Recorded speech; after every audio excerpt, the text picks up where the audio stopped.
Hi అండి, నమస్తే. Welcome to my channel Suresh Ashwini kitchen. ఈరోజు మన కిచెన్లో హోమ్మేడ్ పప్పు అండ్ సాంబార్ పౌడర్ చేసి చూపిస్తానండి. ఇది సాంబార్లో కూడా యూస్ చేయొచ్చు, చాలా బాగుంటుంది. మొన్న నేను గురుగాకు పుల్లగూర చేసి చూపించాను కదండి, అందులో వేశాను. ఒకసారి ట్రై చేయండి, మీకు కూడా బాగా నచ్చుతుంది. ముందుగా ఒక ప్యాన్ తీసుకొని అందులోకి 2 టేబుల్ స్పూన్ జీలకర్ర, 2 టేబుల్ స్పూన్ మెంతులు, 2 టేబుల్ స్పూన్ మిరియాలు వేసి బాగా ఎర్రగా వేయించుకోవాలండి.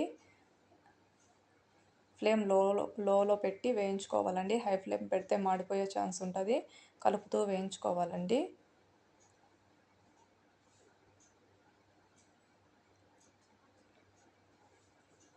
మొన్న గురుగాకు పుల్లకూర చేసి చూపించాను కదండి, మీరు ఎవరైనా చూడకుండా ఉంటే లింక్ డిస్క్రిప్షన్లో పెడతాను, ఒకసారి ట్రై చేయండి. ఈ వీడియో కనుక మీకు నచ్చినట్టయితే ప్లీజ్ లైక్ చేసి, షేర్ చేసి, కామెంట్ చేయండి. ప్లీజ్ సబ్స్క్రైబ్ చేసుకోండి. మీ హెల్ప్ నాకు ఎంతో అవసరం. ఇప్పుడు ఎర్రగా వేయించుకున్న తర్వాత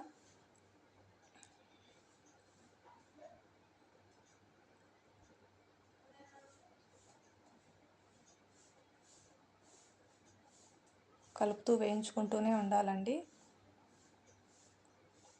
ఒక 10 మినిట్స్ అన్న పడుతుంది. ఎర్రగా వేయించుకోవాలి, లో పెట్టి వేయించుకోవాలండి.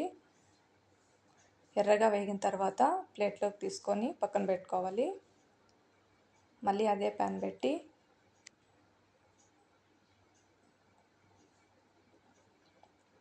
అందులోకి 4 టేబుల్ స్పూన్ ఉద్దిపప్పు,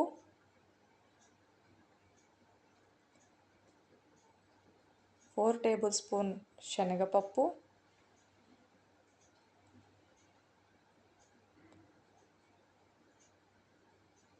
ఒక 4 టేబుల్ స్పూన్ పెసరపప్పు,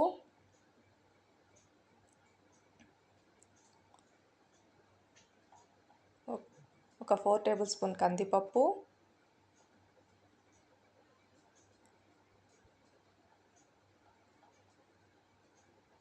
ఒక 4 టేబుల్ స్పూన్ బియ్యం,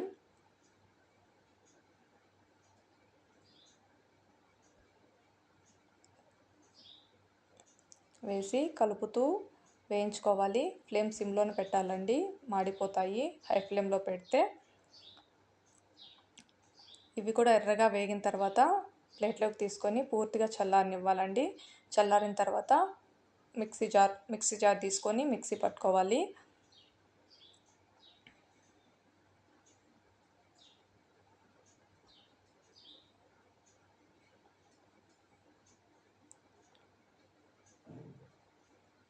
చూసారు కదండి, ఫైన్ పౌడర్ చేసుకోవాలి.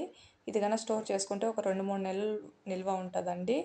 ఈ వీడియో కనుక మీకు నచ్చినట్టయితే ప్లీజ్ లైక్ చేసి, షేర్ చేసి, కామెంట్ చేయండి.